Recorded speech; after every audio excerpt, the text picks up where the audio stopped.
मावळ तालुका भारतीय जनता पार्टीच्या मध्यवर्ती कार्यालयामध्ये आज भारतीय जनता पार्टीच्या तालुक्याच्या वतीनं या ठिकाणी पत्रकार परिषद आयोजित केलेली आहे। या पत्रकार परिषदेला राज्याचे माजी मंत्री आदरणीय बाळाभाऊ बेगडे, त्याचप्रमाणे महाराष्ट्र राज्य किसान मोर्चाचे प्रदेशाध्यक्ष गणेशदादा बेगडे,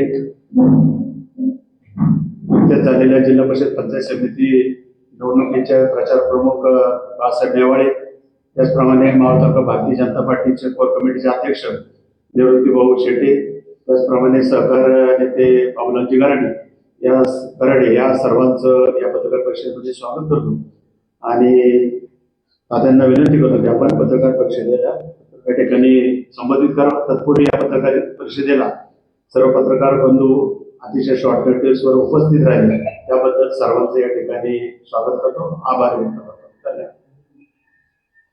नमस्कार। माजी राज्यमंत्री बाळाभाऊ बेगडे, आमचे नेते बाळासाहेब नेवाळे साहेब, कोर कमिटीचे अध्यक्ष निवृत्ती भाऊ शेटे, माजी सभापती गुलाब काका म्हाळसकर, बाबूलाल मामा गराडे, उपस्थित पत्रकार बंधू भगिनी, काल तालुक्याचे आमदार सुनील शेळके यांनी जे काय कृतज्ञता मेळावा घेतला आणि त्या कृतज्ञता मेळाव्यामध्ये जी काही मुक्ता फळं उधळलेली आहेत, खरं तर त्या गोष्टींच्या किती महत्त्व द्यावं, कारण तेच विषय सारखे सातत्यानं उगाळत राहिलं म्हणजे गोविंद समितीचा प्रकार असल्यासारखा आहे। एखादी खोटी गोष्ट वारंवार सांगितली की ती खरी वाटावी लागते, अशा पद्धतीनं आमदारांनी जो काही प्रयत्न चालवलेला आहे। पण या विषयासंदर्भात जर बोललो नाही तर तुम्ही कुठंतरी दोषी आहात की काय, असा विषय होऊ नये म्हणून आज या ठिकाणी काही उत्तरे देण्यासाठी आम्ही ही पत्रकार परिषद आयोजित केलेली आहे। या सगळ्या गोष्टींची उत्तर देत असताना काल झालेल्या जिल्हा परिषद आणि पंचायत समितीच्या निवडणुकांचा निकाल आला। या निकालामध्ये 15-0 असा निकाल लागल्यानंतर आम्ही मावळ तालुक्यातील जनतेचा हा कौल स्वीकारलेला आहे। जनभावना मान्य करणं हे आमचं काम आहे, ते आम्ही केलेलं आहे। त्या पराभवाची जबाबदारी देखील आम्ही स्वीकारलेली आहे।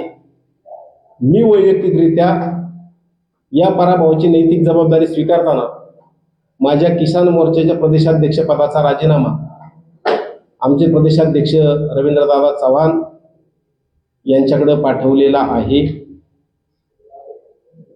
आणि हे होत असताना आम्ही ही जबाबदारी कुठेही नाकारलेली नाही।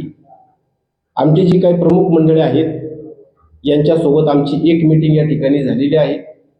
या पराभवाचं विश्लेषण करत असताना पहिले आम्ही नेते मंडळींनी चर्चा केलेली आहे, लवकरच कार्यकर्त्यांबरोबर सुद्धा चर्चा करून नक्की काय घडलंय अशा प्रकारचा विषय आम्ही कार्यकर्त्यांकडून त्या ठिकाणी माहिती करून घेऊ। दुसरा विषय, या ठिकाणी जो सुनील शेळके यांनी अनेक आरोप केलेले आहेत, त्यातले जे सनसनाटे आरोप आहेत त्याच्याकडे मी शेवटी येणार आहे। पहिल्यांदा या ठिकाणी ते जे मुद्दे मांडतायत की युती राज्यात महायुती आहे म्हणून मग इथे युती निवडणुका झाल्या पाहिजे, त्या संदर्भात मला सुरुवातीला काही गोष्टी बोलल्या पाहिजेत, कारण ते जे बोलतायत त्या गोष्टी ह्या एकांगी आहेत। त्यावरती जर बोललं नाही तर लोकांना खरं गोष्टी कळणार नाहीत, म्हणून या ठिकाणी मला सगळ्याच गोष्टींचा खुलासा करायचा आहे। मुळात युती करावी हा प्रस्तावच आमदार सुनील शेळके यांनी आणलेला आहे। तळेगाव दाभाडे नगरपालिकेत भारतीय जनता पक्षाला मी नगराध्यक्षपद देतो ही सुरुवात त्यांनी केली। आम्ही त्यांच्याकडे कोणतीही मागणी घेऊन त्या ठिकाणी गेलेलो नव्हतो। ही मागणी ज्या वेळेला केली त्यांचे राष्ट्रवादीचे त्या तळेगाव शहराच्या अध्यक्षांनी एक पत्र आमच्या शहराध्यक्षांना दिलं होतं की आपण तळेगाव शहरामध्ये युती करू। या संदर्भामध्ये भारतीय जनता पक्ष मावळची भूमिका ही वारंवार आम्ही स्पष्ट केलेली आहे की युती झाली तर सगळ्या तालुक्यात होईल, अन्यथा कुठेही युती होणार नाही. या संदर्भात त्यांनी कोणतीच गोष्ट सांगितलेली नाही. पण निवडणुका फक्त नगरपालिका आणि नगरपंचायतचीच लागलेली होती, ग्रामीण भागातल्या निवडणुका जाहीर झाल्या नव्हत्या. म्हणून या संदर्भात आपण एक एक विषय सोडू असा विषय घेऊन त्या ठिकाणी आमची चर्चा चालू झाली. तळेगावचं नगराध्यक्षपद की ज्या नगरपालिकेवरती सातत्यानं जनसंघ भारतीय जनता पक्षाचा झेंडा राहिलेला आहे, त्या नगरपालिकेची वास्तू आता भव्यदिव्य प्रमाणात उभी राहिलेली आहे. आणि त्या नगरपालिकेचं नगराध्यक्षपद जर संघाच्या स्वयंसेवकाला मिळत असेल, कारण त्यांनी संतोष दाभाडेंचं नाव सुचवलं होतं. खरं तर वास्तविक त्यांचा आमच्यात लावण्याचा प्रयत्न होता, परंतु आमचा भारतीय जनता पक्षाचा संघ विचाराच्या, भारतीय जनता पक्षाच्या विचाराचा कोणत्याही कार्यकर्त्याला विरोध करण्याचा प्रश्नच नव्हता. आणि जर या नवीन इमारतीत संघाचा स्वयंसेवक भाजपचा कडवा कार्यकर्ता जर बसणार असेल तर ही संधी आम्ही का सोडावी, म्हणून आम्ही तो प्रस्ताव त्या ठिकाणी स्वीकारला. जागा वाटपाच्या चर्चा चालू झाल्या. जागा वाटपाच्या चर्चेमध्ये ठीक आहे, 28 जागा होत्या, एखादी जागा त्यांनी जास्त घ्यावी असा आमचा त्या ठिकाणी त्यांना प्रस्ताव राहिला. पण त्यांनी त्या गोष्ट एक सांगितली की मी कमळावरती त्या ठिकाणी संतोष दाभाडेंना अध्यक्षपद देणार नाही. तोपर्यंत फक्त एकाच नगरपालिकेची चर्चा त्या ठिकाणी होती. आम्ही त्यांना स्पष्ट सांगितलं की नगराध्यक्षपद किंवा नगरसेवक पद ही आम्ही काही झालं तरी कमळ चिन्हावरच लढणार, हा आमच्या पार्टीचा आग्रह आहे. आमचे प्रदेशाध्यक्ष असतील, आमचे चंद्रकांतदादा पाटील असतील, आमचे चंद्रशेखर बावनकुळे साहेब असतील, या सगळ्यांनीच आम्हाला पार्टीच्या कमळावरच लढायचं असा स्पष्ट आदेश दिलेला होता. आणि म्हणून जागा वाटपाची बोलणी आमची खालच्या लेवलला झाली. हे ते जे सांगताय ते खरं आहे, आणि त्यात लपवायचं काय कारण आहे. ते सांगतात की आमचं इकडं सगळं ठरलं, आम्ही मुख्यमंत्र्याकडे गेलो. मुख्यमंत्र्याकडे काय गेलो? आम्हाला ही जागा कमळावरती लढायची. या गोष्टीसाठी फक्त कमळावरती लढायची का नाही लढायची, एकाच विषयासाठी आम्ही मुख्यमंत्र्यांची भेट घेतली. मुख्यमंत्र्यांनी अतिशय स्पष्ट शब्दामध्ये ही जागा कमळ चिन्हावरतीच द्यावी लागेल असं सांगितल्यानंतर त्यांनी ती गोष्ट मान्य केली.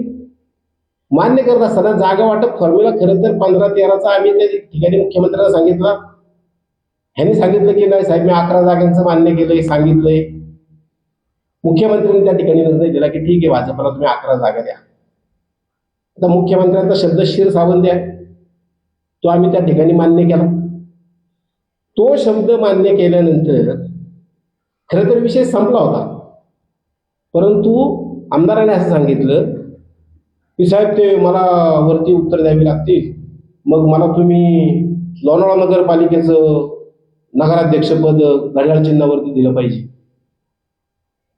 साहेबांनी ठीक आहे बाळा, बघून घ्या. त्यानंतर त्यांनी सांगितलं की नाही, ते लोणावळ्याचं तुम्ही बोललं पाहिजे. भारतीय जनता पक्षामध्ये त्या शहरांची कोर कमिटी आहे. लोणावळा नगरपालिकेची देखील कोर कमिटी आहे, तळेगावची कोर कमिटी होती, वडगावची कोर कमिटी होती.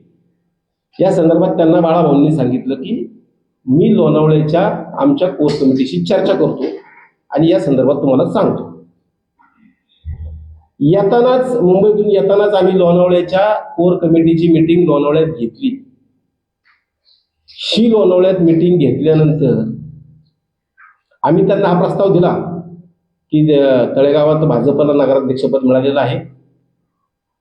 पहिली 2.5 वर्ष, दुसरी 2.5 वर्ष ते घेणार आहेत. तसा तुमच्याकडे तो प्रस्ताव आहे की तुम्ही नगराध्यक्षपद 2.5 वर्षासाठी त्यांना सोडा, नंतरचे 2.5 वर्ष आपल्याला मिळतील. नगरसेवक पदाचा काय विषय असेल तो आपल्याला बोलता येईल. परंतु आमच्या तिथल्या स्थानिक नेतृत्वाने स्पष्टपणाने आम्हाला सांगितलं की आम्ही कसलीही युती करणार नाही. आमचा पक्ष म्हणजे काय राष्ट्रवादी काँग्रेस पार्टी शेळके गट नाहीये, त्यांची तर मालकी आहे त्या पार्टीवरती, ते सांगतात तेच निर्णय. कारण युतीच्या संदर्भात आम्ही सध्या बघितलेलं आहे, कोणताही राष्ट्रवादीचे किती कार्यकर्ते आजूबाजूला टाळ्या वाजवायला जरी असले तरी हे निर्णय प्रक्रियेत कुणीच नसतं किंवा यांचा काही संबंध पण नाही. त्यामुळे आम्ही मात्र आमच्या कार्यकर्त्यांना विचारल्याशिवाय कोणताही निर्णय करत नाही. तिथल्या कार्यकर्त्यांचा जो निर्णय आला तोच निर्णय आम्ही आमदार सुनील शेळकेला सांगितलेला आहे. मग त्या दुसऱ्या ठिकाणचा विषय आला वडगावचा. वडगावमध्ये सुद्धा भास्करप्पा म्हाळसकर, गुलाबकाका म्हाळसकर या सगळ्या आमच्या नेत्यांशी बोललो. त्यांनी सांगितलं की नाही, आमच्या सगळी रचना लागलेली आहे. आम्ही त्यांनाही त्या ठिकाणी अधिकार दिले होते. हा जो आमच्यावरती वारंवार आरोप केला जातोय ना की स्वतःचं काढून घेतलं, तर आम्ही त्या कार्यकर्त्यांना विचारून त्यांना पूर्ण स्वायत्तता दिली होती की तुम्ही निर्णय घ्या. जो निर्णय तिथल्या स्थानिक नेतृत्वाने घेतला तो आम्ही स्वीकारलेला आहे. आता राहिला तळेगावचा विषय. तळेगावात जागा वाटप ठरल्यानंतर आम्हाला न विचारता तुम्ही परस्पर तुमच्या उमेदवार जाहीर केले. युती अशी असते, युतीमध्ये जागा वाटपाची सुद्धा चर्चा व्हायला लागते. ही न करता तुम्ही तुमचे उमेदवार पहिले जाहीर केले. चला तरी पण युती तोडायची नाही म्हणून आम्ही मग त्याच्यात पण ऍडजस्टमेंट करून कोणत्या जागा कुणी घ्यायच्या, काय करायच्या याच्यात आम्ही विषय घेतले. आणि मग त्या ठिकाणी एकतर निवडणूक लागली 9 वर्षानंतर. अनेक कार्यकर्ते त्या ठिकाणी इलेक्शन लढायला इच्छुक होते. आता आमच्या वाट्यावरती 11 जागा आल्या, समोरच्यांच्या वाट्यावरती 17 जागा गेल्या. साहजिक आहे, भारतीय जनता पार्टीचे जे कार्यकर्ते ज्यांना इलेक्शन लढायची संधी मिळत नाही ते नाराज होणार होते, स्वाभाविक आहे. शेवटी 2 मोठे पक्ष ज्यावेळेला युती करतात ना त्यावेळेला कोणत्याला, जसे आमच्या पक्षातली नाराजी झाली तशी त्यांच्या पक्षातली कदाचित झाली असेल, पण 17 जागांमुळे ते बऱ्यापैकी समाधानी होते. आमचे काही कार्यकर्ते, काही नगरसेवक त्या ठिकाणी अत्यंत नाराज झाले आणि त्या नाराजीतून काही लोकांनी फॉर्म भरले. ही वस्तुस्थिती आहे. परंतु एकदा तुमचा आमचा युतीचा निर्णय झाल्यानंतर शेवटी बिनविरोध निवडणूक होणार नाही. अन्य पक्ष देखील असतात, अन्य कार्यकर्ते असतात, कुणी अपक्ष फॉर्म भरू शकतो. शेवटी ही लोकशाही आहे. लोकशाहीत प्रत्येकाला वैयक्तिक अधिकार आहे. त्या हिशोबाने त्या लोकांनी अर्ज भरले. मग आरोप चालू केले की ह्यांनी यांच्या भावाचं काढून घेतलं, ह्यांनी यांच्या भावाचं काढून घेतलं. अरे आम्ही सगळ्यांसाठी प्रयत्न केले, आम्ही सगळ्यांसाठी चर्चा केल्या, सगळ्यांबरोबर चर्चा केल्या, परंतु काही कार्यकर्त्याचं समाधान आम्ही नाही करू शकलो. ती लोक उभी राहिली.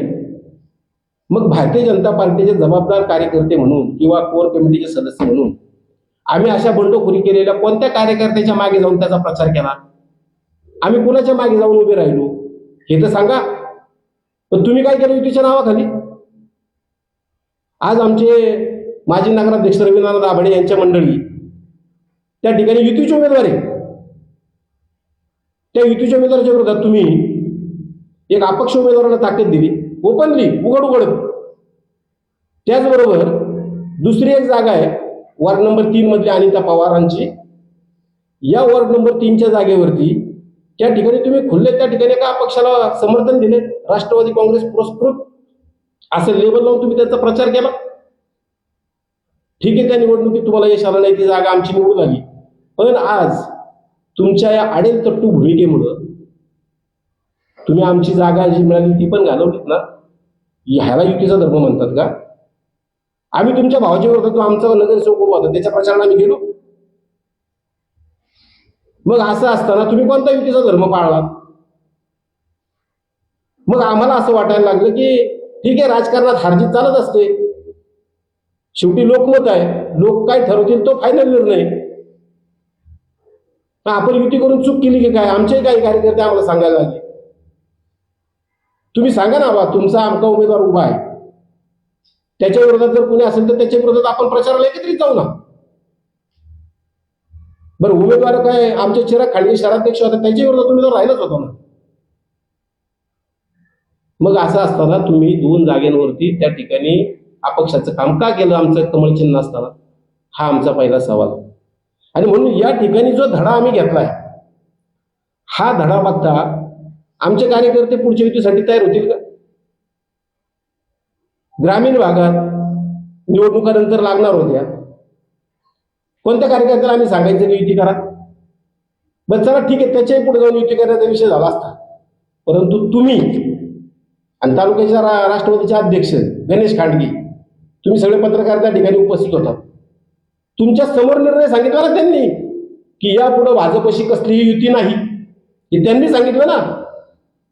मग जर त्यांनी सांगितलं असेल, त्यांच्याकडनं त्यांनी एकतर्फी निर्णय दिला असेल, तर मग काय आम्ही त्यांच्या दारात पाया पडायला जायचं होतं का? लोकांची घरं बरबाद होतात, लोकांची घरं बरबाद होतात. कोण करतो लोकांची घरं बरबाद? काय चित्र राहिलं तालुक्याचं आता? असे अनेक प्रश्न या ठिकाणी त्यांनी केले. जिल्हा परिषद पंचायत समितीमध्ये युतीची आमची कोणतीही चर्चा झालेली नाही, हे मुद्दाम परत सांगतो. जे सुनील शेळके सांगतायत ना, मी सायलीताई बोत्रेची जागा द्यायला तयार होतो आणि मग ते मी 1 जिल्हा परिषद आणि 3 पंचायत समिती. अरे कोणाशी चर्चा केली? कोणाशी बोलले तुम्ही? हवेत गप्पा मारता काय? आता नवीन एक निवडणूक झाल्यानंतर विशाला रवी भेडेला मी तिकडं पलीकडच्या वार्डात उमेदवारी देणार होतो. कोणाशी चर्चा केली? म्हणजे मला वरतून फोन आले. मग आमचे नेते तुला फोन करतात, आम्ही पार्टीचे इथं कोण नाही का? आम्हाला नाही सांगत ते. केवळ रवी वेगळेच्या नाराजीचा फायदा कसा घ्यायचा किंवा समोरच्या पक्षात कशी पेटवायची, आग लावायचा धंदा करायचा तू, आणि तू आम्हाला सांगायचं. ठीक आहे, रवी वेगळेंनी आमच्याकडे इच्छा व्यक्त केली होती, मला काली कुसगाव गटात जिल्हा परिषदेची उमेदवारी द्या म्हणून. पण आमच्याकडे त्या ठिकाणी भाऊ गुंड, ज्ञानेश्वर दळवी, गणेश ठाकर 3 उमेदवार इच्छुक आहेत ना त्या भागातले. त्या भागातल्या कार्यकर्त्याची मी स्वतः चर्चा केलेली आहे जाऊन, की आपण त्या ठिकाणी असा असा विषय रवी आप्पाचा आहे. तर तिथल्या कार्यकर्त्यांनी स्पष्टपणाने त्याला नकार देत आम्हालाच उमेदवारी पाहिजे असा आग्रह धरला. शेवटी आम्ही हुकुमशहा नाही, आम्ही कार्यकर्त्यांची पार्टी आहोत. त्यामुळे कार्यकर्त्यांचंच म्हणणं आम्ही ऐकून त्या ठिकाणी निर्णय करणार होतो. पण केवळ पेटवा पेटवी करायचं अशा प्रकारचे विषय त्यांनी त्या ठिकाणी ठेवले. आता नंतर काय सांगितलं की सुरेश गायकवाड माझा कट्टर कार्यकर्ता. सगळ्यांना माहिती आहे सुरेश उपाजी गायकवाड हे शिवसेना उभाटा गटाचे कार्यकर्ते होते. त्यांनी गेली अनेक वर्ष शिवसेनेचं काम केलंय. तुझा कुठून झाला रे बाबा तू? बरं, तू नाही विकास कामं केली, तुझी पार्टी नाही मोठी असं म्हणतो, तर मग त्या कुसगाव गणामध्ये हा योगेश लोहर घेतलाय, हा कोणता उमेदवार आहे? हा शिवसेनेचा कार्यकर्ता आहे ना, त्याला उमेदवारी का दिली? तुम्ही दिलीप ढोरे तुमचं काम, बाळासाहेबांनी मागच्या वेळेस चांगलं सांगितलं होतं की दिलीप ढोरेंनी तुमचं काम केलं होतं का? समीर जाधवनी तुमचं काम केलं होतं का विधानसभेला? त्यांना वगैरे काय द्याव्या लागल्या? ऍडजस्टमेंट म्हणूनच ना. आणि तेच सुरेश उपाजी गायकवाड आमच्याकडे आले. तुमच्या काय पोटात दुखायचं कारण नाही. बरं, तुम्ही त्यानंतर त्यांना किती वेळा परस्पर भेटली की उमेदवारी तुम्ही थांबवा, मी तुम्हाला बिनविरोध देतो? कशासाठी हा खेळ करता? अरे तुम्ही खुल्या मनाने राजकारण करा ना, ओपन राजकारण करा. कशासाठी या सगळ्या गोष्टी तुम्ही त्या ठिकाणी करताय? आता भागवतांच्या संदर्भामध्ये त्यांनी गद्दारी केली. तुम्ही त्यांची उमेदवारी कापणार आणि मग त्या कार्यकर्त्यांनी निर्णय घेतला की ती गद्दारी. 2019 साली तुम्ही केलेली काय खुद्दारी होती का? ती भारतीय जनता पक्षाची गद्दारी नव्हती.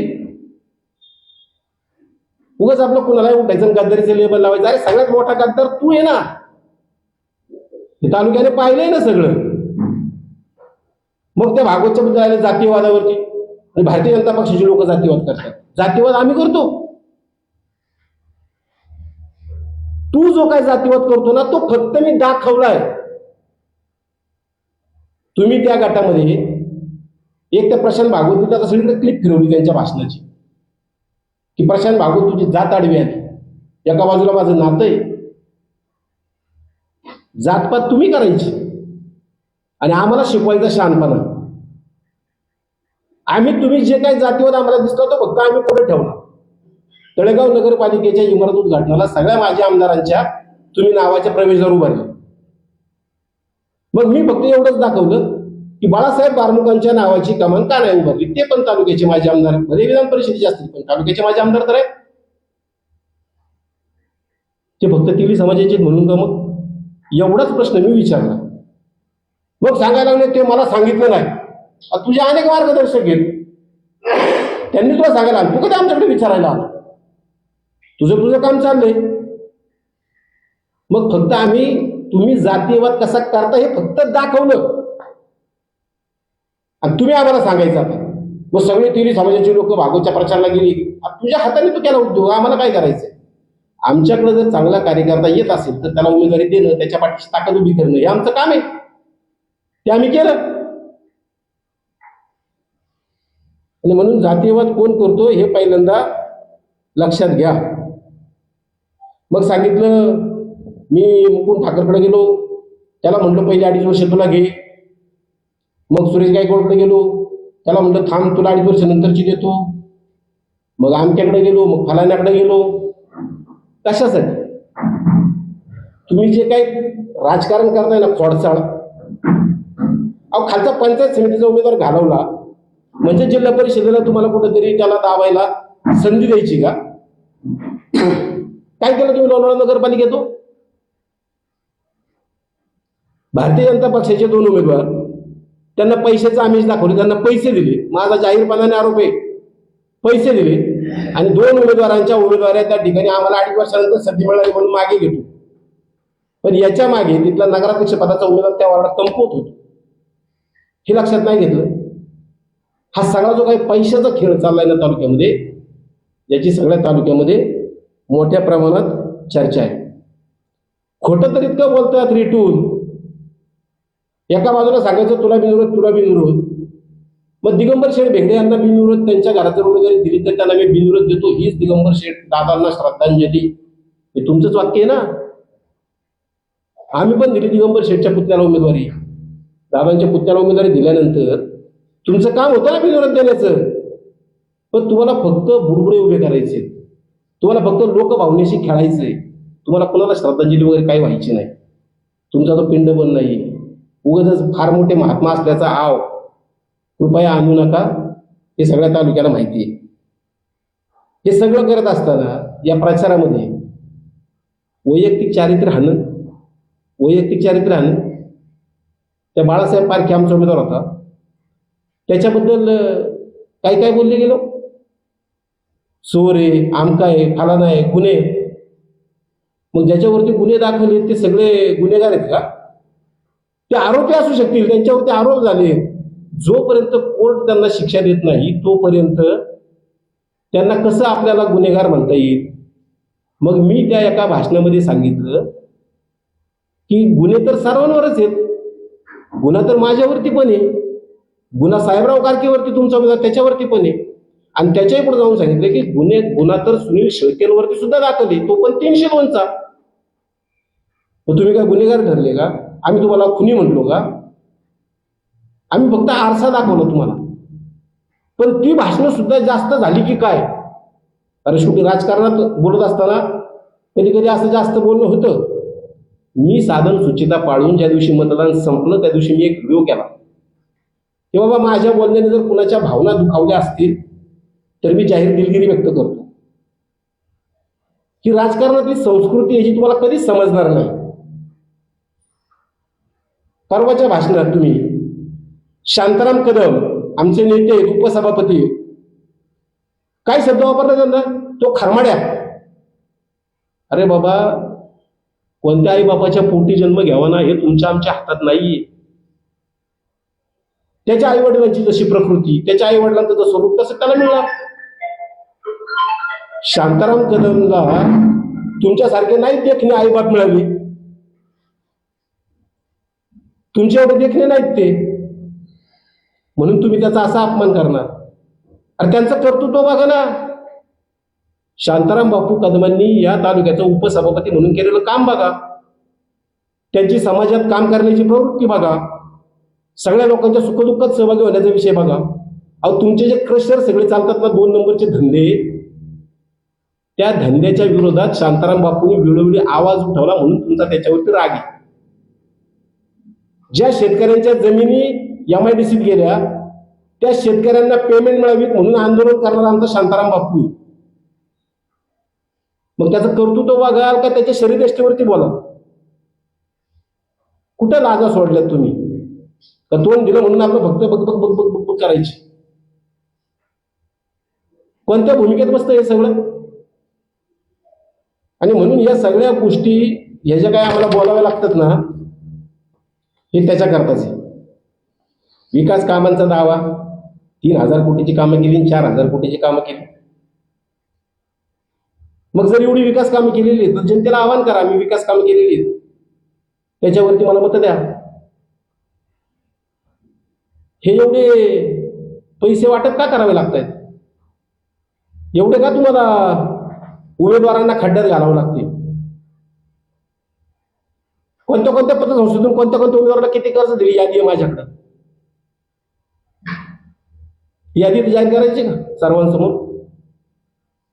कोणाकोणाच्या जमिनी तुम्ही विकल्या आम्हाला पण सगळी माहिती आहे, आम्हाला माहिती आलेली आहे. त्या मारुती टिकोणींच्या लोणावळ्यातल्या 7 एकर जागा महागावची कुणी विकली त्या काळात?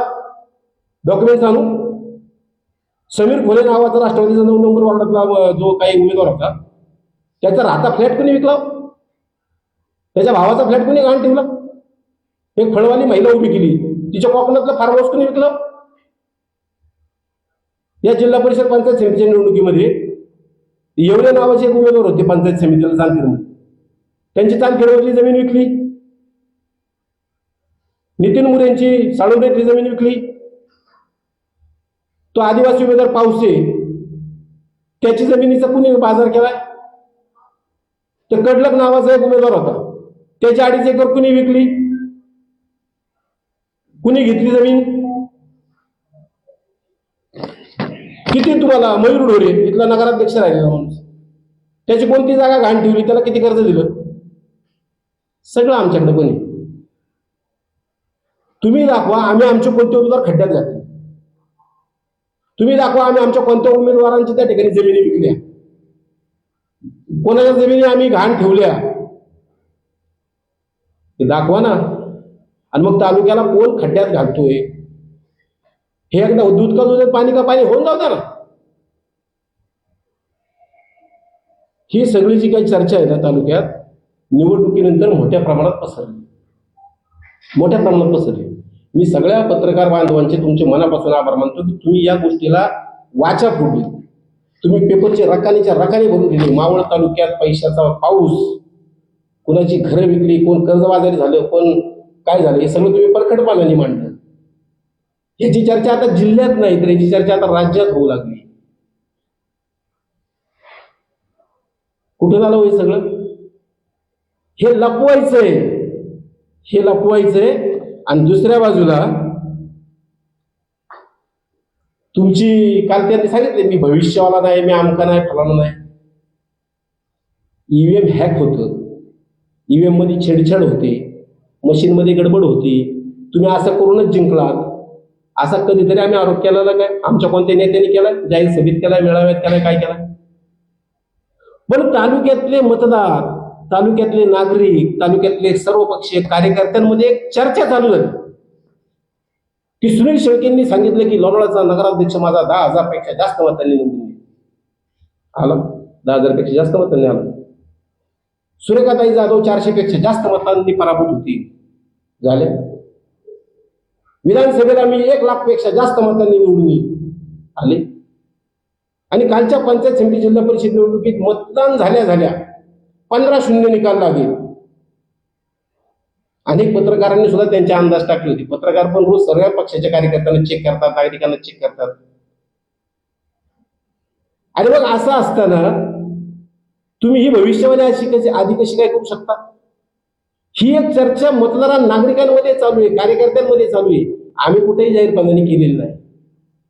मग ह्या चर्चेला फुलस्टॉप देण्यासाठी, पैशाचा बाजार झाला, ह्या चर्चेला फुलस्टॉप देण्यासाठी काहीतरी सनसनाटी निर्माण करायची म्हणून काल एक आरोप आमच्यावरती करण्यात आला की भारतीय जनता पक्षाच्या नेत्यांनी ईव्हीएम हॅक करण्यासाठी, मुळात ईव्हीएम हॅक करता येत नाही ह्याच्यावरती माझाही विश्वास नाही, आमच्या पार्टीतल्या लोकांचाही नाही आणि आमच्या पक्षाचा पण नाही. उलट भारतीय जनता पार्टीवरती अनेक सातत्याने आरोप होत असतात. असले पैसे घ्यायचे दिवस आमच्यावरती येते. तुम्ही फक्त म्हणता मी जबाबदारीने सांगतो. अरे जबाबदारीने काय सांगतो? जबाबदारीने तू अनेक गोष्टी सांगितलेल्या आहेत. जबाबदारीने तू सांगितलं होतं की पवना पुनर्वसनाचा, धरणग्रस्तांचा विषय पुनर्वसन केल्याशिवाय मी तिथं जलपूजनाला जाणार.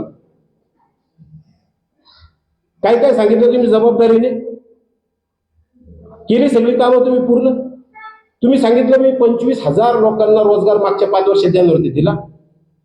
तुम्ही सांगितलं की मी लाडक्या बहिणींचा 1 रुपया बंद करून देणार नाही. आज 3,000 महिलांचे लाडक्या बहिणीचे पैसे बंद झाले. ती जबाबदारी तुमची होती ना. या उलट तुम्ही काय केलं तर खोटी खोटी आश्वासनं, महिलांना विमान प्रवास देईल, तरुणांना दारूच्या पार्ट्या, कोकणातली ट्रिप. एका आमदाराने काय सांगावं तालुक्यातल्या जनतेला आणि काय बोलावं, काय कृती करावी, याला काही धर्मंत आहे की नाही. आणि म्हणून या ज्या संसाराने तुम्ही निर्माण करताय ना, आम्हाला पैसे भेटले, मी तुम्हाला जाहीरपणाने या ठिकाणी सांगतो की असे कोणत्या उमेदवारांनी, आमचे जे कोणी उमेदवार आहेत त्यांनी आम्हाला कुणाला पैसे दिले, कुणाच्या खात्यावरती दिले, कॅश दिले, ऑनलाईन दिले, कशा पद्धतीने दिले ते पण सांगा ना.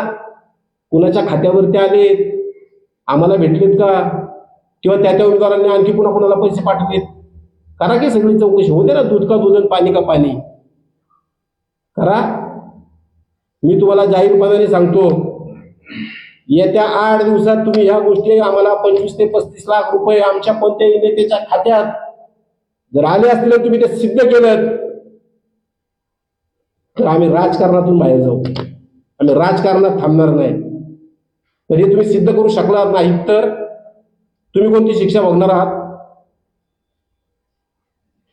तुम्ही सांगितलं मी मुख्यमंत्र्याकडे तक्रार करणार, अरे केलीच पाहिजे. तुम्ही नाही केली तर आम्ही करू. आम्ही सांगणार आहे की अशा अशा पद्धतीने इथले महायुतीचे आमदार वागतायत, आम्ही सांगू. कशासाठी सनसनाटी निर्माण करायचा कार्यक्रम करतात. एक राज्यात संजय राऊत नाही का, सकाळी 9ला येतात भोंगा, काही पत्रकारांपुढे बोलायचं, त्याचं स्पष्टीकरण द्यायचंच नाही. नंतर वान नाही पण गुण लागलेले दुसरे भूती घेतले आमदारांना, काहीही बोलायचं मोगम. इंद्रायणी ढाब्यावरती मिटिंग झाली, चला इंद्रायणी ढाब्यावर कोणती मिटिंग झाली त्याचा पुरावा द्या. कोण कोण होतं त्या मिटिंगला, कोण होतं, कशामुळे झालं, काय झालं, द्या ना पुरावा द्या. कशाला द्या हॉटेलवाल्याची बदनामी करता. आणि ते गजानन बापू शेलार बिचारा आमच्या भंडारा डोंगरावरती काम करणारा कार्यकर्ता आहे, राजकारणाशी काही संबंध नाही. आम्ही तिथं बसत असतो, रोजच बसतो. ते काही इलेक्शन काळावर बसतो असं थोडंच आहे, नेहमी बसतो. शरद मामा शेलाराकडे बसतो. आणि हॉटेलवरती असे धंदे चालतात. उगा आपलं काहीतरी बोलायचं. मी सांगतो, मी ठिकाण देतो, तुम्ही बघा. अरे काय बघा, तुझं दे ना सगळे प्रमाण इथं. जर तुम्ही हे 8 दिवसात सिद्ध केलं नाही तर तुमच्यावरती आबरू नुकसानीचा दावा दाखल करणार, हे तुम्हाला आता मी तुमच्या माध्यमातून त्यांना सांगतो. हे जे काही सगळं चाललंय हे योग्य नाही. आता सत्ता मिळालेली आहे तर प्रामाणिकपणे लोकांची कामं करा. ही लोकांची कामं करत असताना आम्ही कायम सांगितलं, ते देवरोडचा उड्डाणपूल, सोमटण्याचा उड्डाणपूल, लिंब फाट्यावरचा, वडगावचा, यावरच्या फाट्यावरचा, जांभूळ फाट्यावरती, काने फाट्यावरती, वाकसाई फाट्यावरती, त्या ठिकाणी करा की उड्डाणपूल. तसलं काही जमणार नाही. त्या ठिकाणी पाहुणा धरण रस्त्याचं पुनर्वसन नाही करणार. त्या ठिकाणी तळेगाव चाकण रोड गेली 6 वर्ष, ज्या रोडच्या नावाने तुम्ही सातत्याने ओरडत होता तो रोड केला नाही केला. तळेगावच्या टोल नाक्यावर अख्ख्या तालुक्याला त्रास होतो, तर टोल बंदचं काय केलं तुम्ही. फक्त त्या ठिकाणी विधानसभेत प्रश्न आला, तुमची जबाबदारी संपली. फक्त लोकांपुढे दाखवायचं की मी मुद्दा उचललाय. अरे मुद्दा उचलणं आणि मुद्दा सोडवणं याच्यात फरक आहे. तुम्ही फक्त आभास निर्माण करताय, तुम्ही फक्त एक लोकांपुढे प्रेझेंट करताय मॉडेल, दुसरं काहीच करत नाही. कृषी परिणामाच्या बाबतीत काय प्रश्न परिस्थिती, बेरोजगारांना दरवर्षी 5,000 नोकऱ्याचं काय झालं, हे सगळे प्रश्न मगाशी मी विचारले तुम्हाला. त्यामुळे परत परत काही मी जात नाही. हे सगळं विषय खरं तर मी अनेक लिहिले होते की सगळ्याचीच उत्तर मला द्यायची. आणि काल राष्ट्रवादीचे तालुकाध्यक्ष गणेश खांडगे यांनी एक विषय मांडला. खरं तर गणेश खांडगेंवरती मला बोलायचं नाही, पण त्यांनी काल असा मुद्दा बोलले की अजितदादाच्या नावाचं प्रतिष्ठान काढायला आम्ही समर्थ आहोत. आम्ही कुठं म्हणतो तुम्ही काढू नका. बाळाभाऊ भेंडेंनी चांदखेडच्या सभेत सांगितलं. सचिन घुटकुले नावाचा एक आमचा आडल्याचा कार्यकर्ता की जो पूर्वी राष्ट्रवादीत काम करत होता, जिल्ह्याचा युवक अध्यक्ष म्हणून त्यांनी काम केलंय, अजितदादांच्या अतिशय जवळीक असलेला कार्यकर्ता, तुमच्या कर्तृत्वामुळे तो तिथून बाहेर पडला. पण त्यांचं अजितदादावरती प्रेम तसंच आहे. आणि म्हणून त्यांनी सांगितलं बाळाभाऊंना की बाळाभाऊ अशी अशी घोषणा करा, मी अजितदादांच्या नावाने प्रतिष्ठान काढून काम करायची त्याची मानसिकता आहे. जर एखाद्या कार्यकर्त्याच्या डोक्यात एखाद्या नेत्याविषयी प्रेम असेल तर बाळा भेडे काय विरोध करतील त्या गोष्टीला? बाळा भेडेने त्याला विरोध केला नाही. बाळा भेडे म्हटले ठीक आहे, तुम्ही काढत असाल तर चालेल. मग गणेश भाऊ खांडगे, एवढं तुमचं अजितदादांवरती प्रेम होतं, त्या अजितदादांचे अस्थि कलश तुम्ही सगळ्या तालुक्यात फिरवले पाहिजेत. कारण दादांवरती प्रेम करणारी या तालुक्यात अनेक मंडळी आहेत. पण ते कलश फिरवताना तुम्ही त्याच्याबरोबर लोकांना साड्या वाटता. ही अजितदादांना श्रद्धांजली आहे का? हे अजितदादांचं काम आहे का? काल लोणावळ्याला सुनील शेट्टी सांगितलं माझे 21 नगरसेवक आहेत. ठीक आहे, अजितदादांना श्रद्धांजली वाहण्यासाठी कालची त्यांची जनरल बोर्डची मीटिंग होती. ती मीटिंग कोरम अभावी त्या ठिकाणी तहकूब करावी लागली. अजितदादांना श्रद्धांजली वाहण्याची मीटिंग कोरम अभावी तहकूब होते. याची लाज नाही वाटली तुम्हाला की आपल्या विचाराचे नगरसेवक तिथं असताना, दादांना मानणारे नगरसेवक असताना त्या ठिकाणी तुमची मीटिंग तहकूब होते? तिथं जाब विचारायचा सोडला, आम्हाला जाब विचारतायत की दादांच्या हस्ते भूमिपूजन झालेल्या ठिकाणी आम्ही गोमूत्र शिंपडलं. हो, शिंपडलं, आम्ही कधी नाकारलंय? आम्ही राजकारणात काम करत असताना वैचारिक आणि राजकीय आमचा अजितदादांना विरोध आहे का? आहेच, होताच. मौनाबंद जलवाहिनीसाठी झालेल्या आंदोलनात आमच्या मावळचे 3 नागरिक शहीद झाले. आमच्या काही मुलांना तिकडे गोळ्या लागल्या. तत्कालीन उपमुख्यमंत्री किंवा ज्यांचा फारद्या बंद पाईपलाईनला आग्रह होता त्यांच्यावरती भारतीय जनता पक्षाचे कार्यकर्ते म्हणून आमचा राग असू शकतो, पण आम्ही कधीही त्यांच्या राजकीय भूमिकेवरती आम्ही सातत्याने टीका केली अजितदादांच्या. पण आम्ही त्यांच्या वैयक्तिक कधीही विरोधात गेलेलो नाही. मरणांती वैरानी, एकदा माणूस एखादा गेला ना तर त्याच्यानंतर त्याच्याबरोबर आपलं सगळं वैर पण संपलं. आम्ही स्वतः अजितदादांना श्रद्धांजली वाहिली. आम्ही स्वतः त्या ठिकाणी 3 दिवस पार्टीचा प्रचार आमचाही बंद ठेवला. तुम्ही फक्त ह्या खोट्या गोष्टी गणेश भाऊ पुढे करू नका. मला तुमच्यावरती खरं बोलायचंच नव्हतं, पण तुम्ही काल ते बोलल्यामुळे मला बोलावं लागलं. त्यामुळे ह्या ज्या काही गोष्टी काल सुनील शेळकेंनी सांगितल्यात ना, त्या अत्यंत चुकीच्या, लोकांची दिशाभूल करणाऱ्या आणि लोकांमध्ये वेगळीच माहिती पसरवणाऱ्या होत्या. अशा गोष्टींवरती अफवांवरती विश्वास ठेवू नका, अशी कळकळीची विनंती या ठिकाणी मी करतो. माझं मनोगत या ठिकाणी थांबलं. मला वाटतं मी सगळ्याच प्रश्नांची जवळपास उत्तरं दिलेली असल्यामुळं एका दुसरा प्रश्न तुमच्या मनात असू शकतो, तुम्ही तो विचारा, नाहीतर मग आजची पत्रकार परिषद संपेल.